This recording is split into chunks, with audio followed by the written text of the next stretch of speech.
Hey everybody, welcome back to my YouTube channel. I'm excited to finally be back after most of the holidays. Over this last couple of weeks, ever since Ripple started to rise, I'll just kind of show you guys what uh, the craziness with Ripple has been these last uh, couple of days. Let's see, Ripple price. If you guys remember, Ripple was at around, it was huge that they broke $1 like last week, and now it's already up at $2.22, at least here on CoinMarketCap. It has been as high as $2.40, let's see, probably like 45 cents or something like that, which is crazy, guys. Actually, it was actually higher than that. I think it was actually around, because this is just the last, this is all of it. Okay, let me see. Because yeah, just a few, like even just yesterday, I think it was up at 270, 277, something like that. So yeah, you can see here, it got up to 274. It's crazy. So congratulations if you were in Ripple. Now, obviously it's cool to celebrate being in Ripple if you knew about it and knew to get in on it earlier. But I have had a lot of people on different Facebook groups or just personally approach me and say, hey, I really need help. I want to get involved with Ripple. How do I do that? And so I decided to make a video on the 10 steps or less to go ahead and buy your first Ripple investment. So step one, you're going to want to go ahead and open up a Coinbase, Gemini, or GDAX exchange account in order to buy Bitcoin. And just a little heads up before I get too into this, that this is the way that I went ahead and bought Ripple. And there are other ways to do it. But after going through so many issues with trying to do it in a bunch of other different ways, this ended up being the best way for me personally that I was able to get my hands on Ripple. So I'm just showing you guys what I've done. If you have a better way, please go ahead and add that in the comments and help everybody else out as they're trying to get this accomplished over the next week. So step one, open up a Gemini, Coinbase, or GDAX account. Now, if you guys are familiar with cryptocurrencies, Coinbase's fees are like, I was helping someone yesterday and they were trying to do $300, I think, and it ended up, the fees were like $4.04, which is crazy because if you're going to make a lot of different transactions, then those fees add up. Gemini, there for that same amount of money to buy Bitcoin, it was going to be around 75 cents. And then I'm not quite sure what it would be on GDAX, but there are tons of videos out there talking about how you can buy Bitcoin with no fees on GDAX. So I would look that up if you want. So that's the first step. So I did mine on Gemini. This is my Gemini account. You can see down here some of my transaction history. Purchased Bitcoin back in December. The fees weren't too bad, like I said, and everything, the order was completed within 6 hours. You can see that there. And unfortunately, I bought Bitcoin when it was significantly higher than what it is right now. It's almost about $3,700 more at the time that I bought my Bitcoin than it is currently. That's why it is very valuable to just be patient. As you can see now, Bitcoin is worth, one second. When I last checked it, it was like, see, there you go, 13, almost 2. So, patience pays off if you guys haven't learned that yet. We're on step one. So, yeah, open up your account. Some notes to take special attention to is go ahead and set up two-step authorization. Make sure that your account is really secure. The thing is, and this video is really for beginners, so this might be for someone who's never bought Bitcoin before, which is a lot of the people that I've come across. So welcome to the community. But make sure you set up two-step authorization.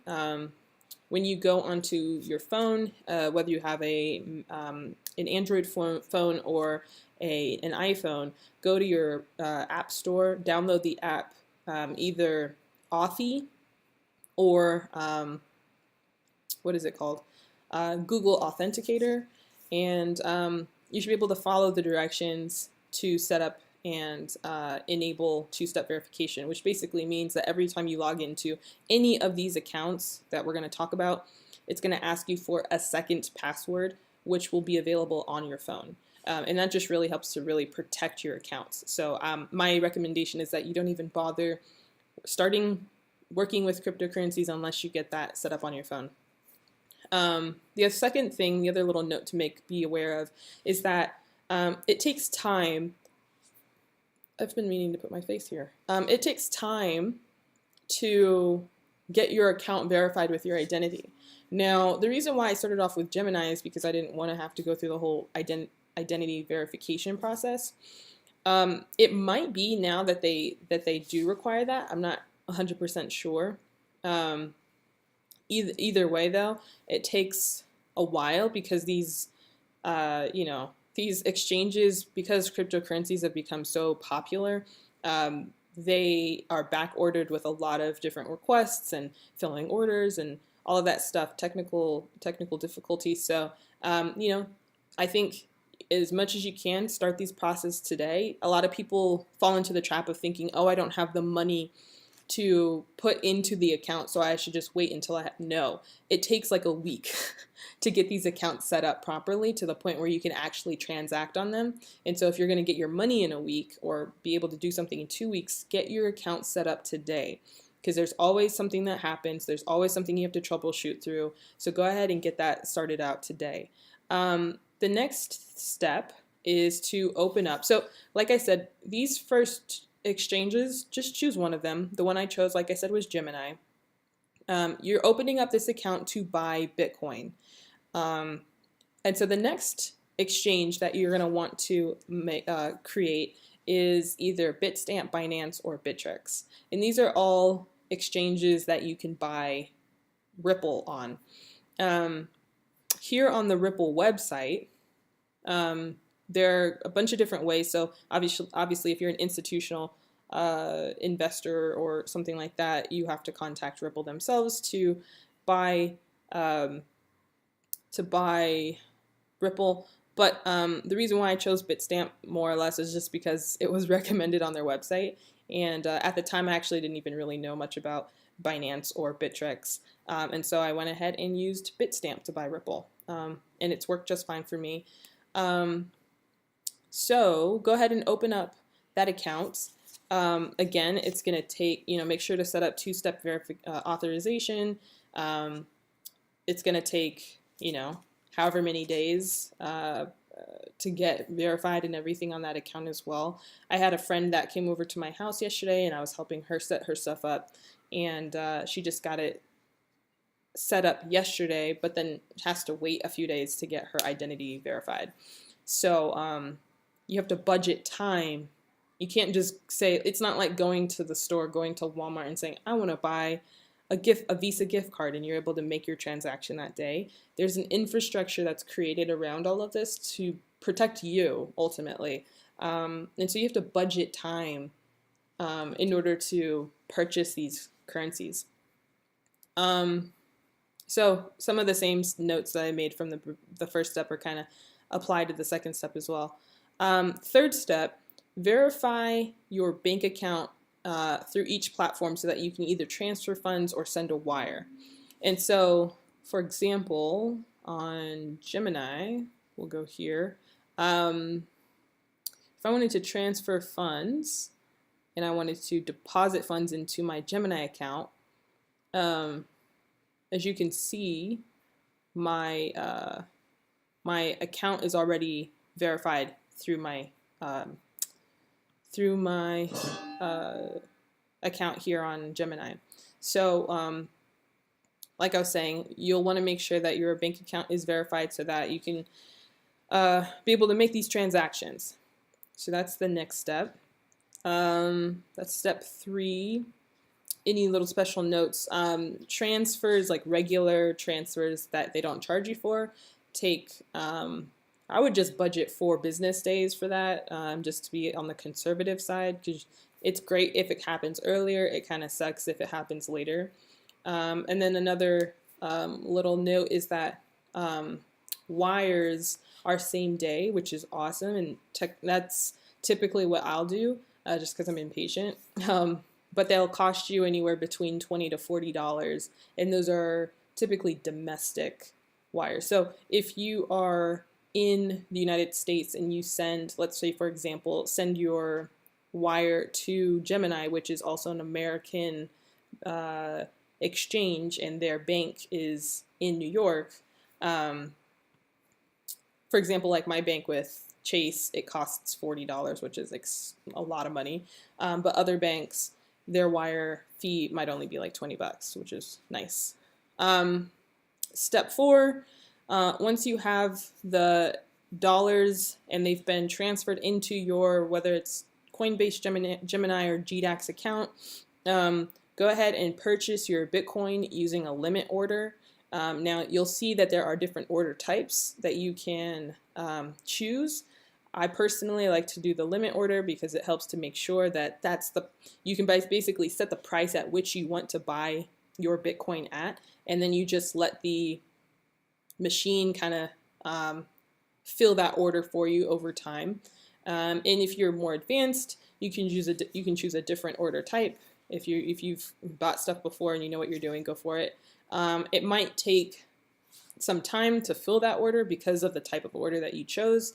It can take anywhere between 30 minutes to an hour. It might take less amount of time. It could take more time. As you saw, my order got filled in like 6 hours. So, you know, it's like I was saying before, just, you know, to kind of say it again, these orders, I mean, these exchanges are in such high demand that they're constantly trying to make sure everyone's orders get filled.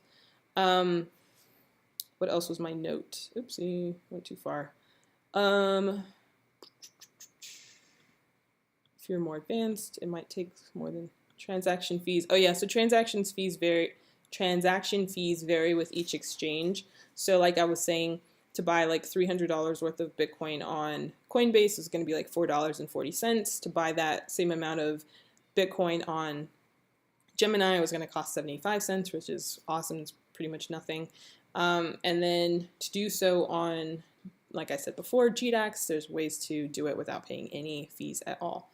Step 5, once your Bitcoin order has been filled, find your Bitstamp address and input that address in Coinbase, Binance, or Bittrex.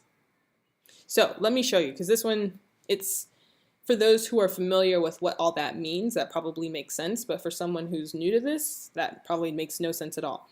So for example, let me go to my Bitstamp account. Now that's Ripple. I can exit out of that. So if I wanted to deposit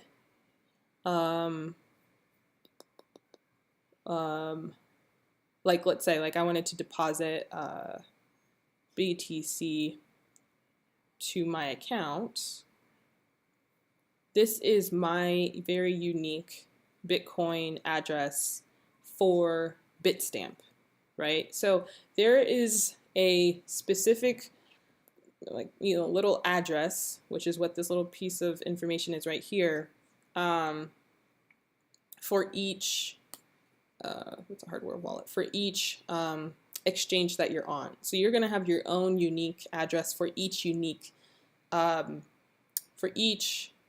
currency on each of these exchanges. So I hope that makes sense. So like for example, if there are 5 different currencies on one exchange, you're going to have 5 unique addresses. And if you are registered on 5 different exchanges, even if on each of those exchanges you can purchase and hold Bitcoin on each of those exchanges, you will have 5 unique Bitcoin addresses. So it's basically just a place to make sure that it's going to the correct location and into the correct wallet. Okay, I hope that makes sense. So you would take this little address here, you would copy it and paste it and put it into your Gemini account. So let's say, for example, I am withdrawing Bitcoin from this, and I put my destination address. Oh, that's not correct. Like, let's say, like I said here, copy and paste. So now I know that Bitcoin from Gemini is going to get sent, and it will show up as Bitcoin in Bitstamp because it's being sent to this address in this location. I hope that makes sense. Where was I?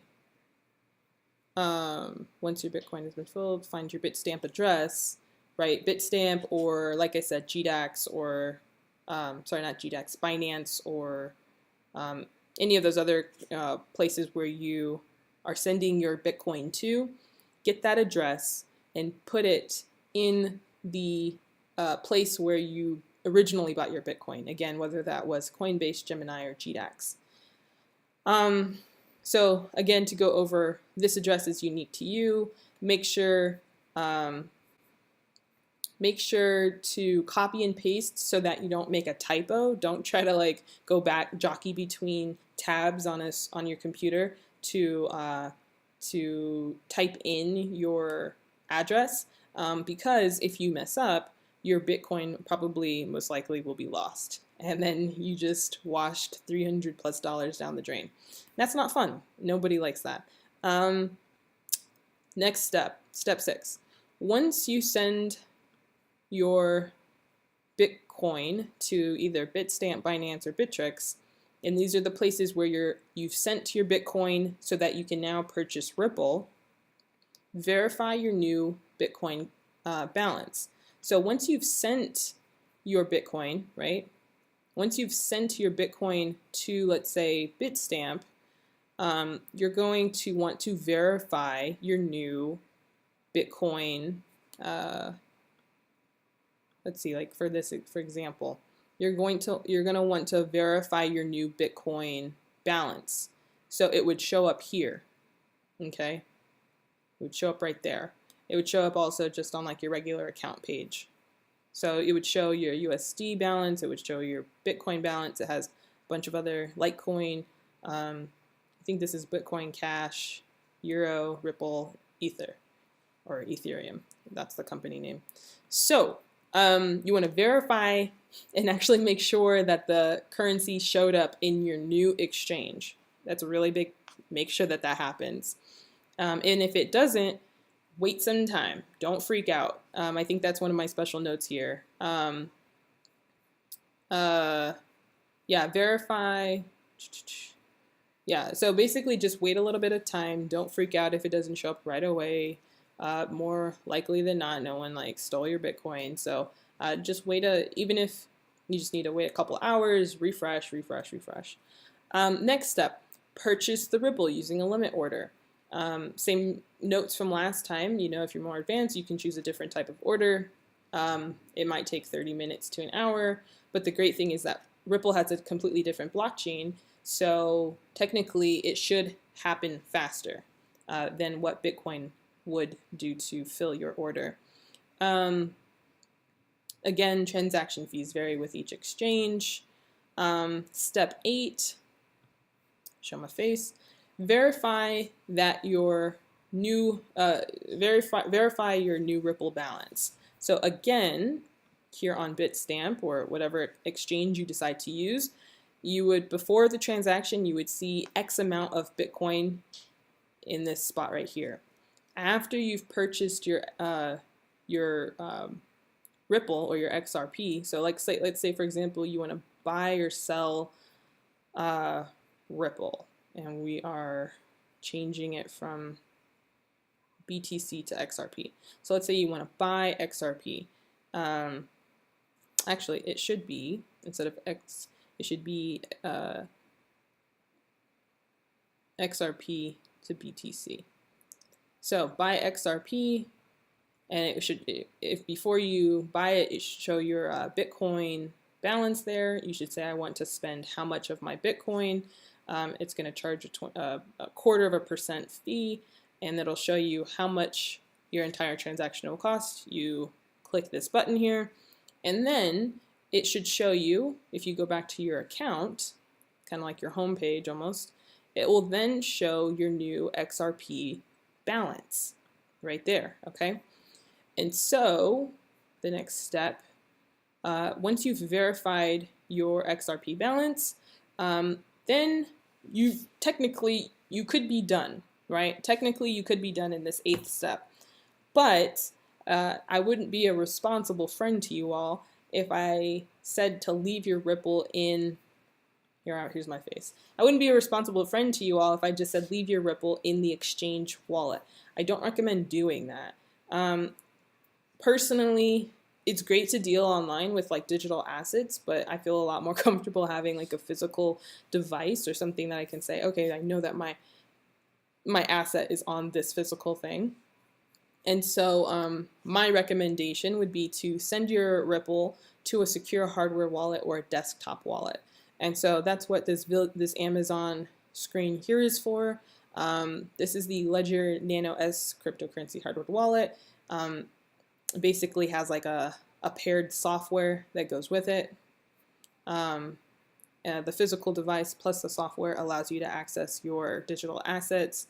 This Trezor wallet right here is something similar. It just costs more. Actually, I don't really know if there's too huge of a difference. I think it's got a bigger screen, which may indicate that it might have a little bit more functionality. And then this Keep Key, it looks like another kind of fancier one. So I just went ahead and went with the Ledger Nano S. It's worked perfectly fine for me. And it's a physical thing where I know like the asset is there.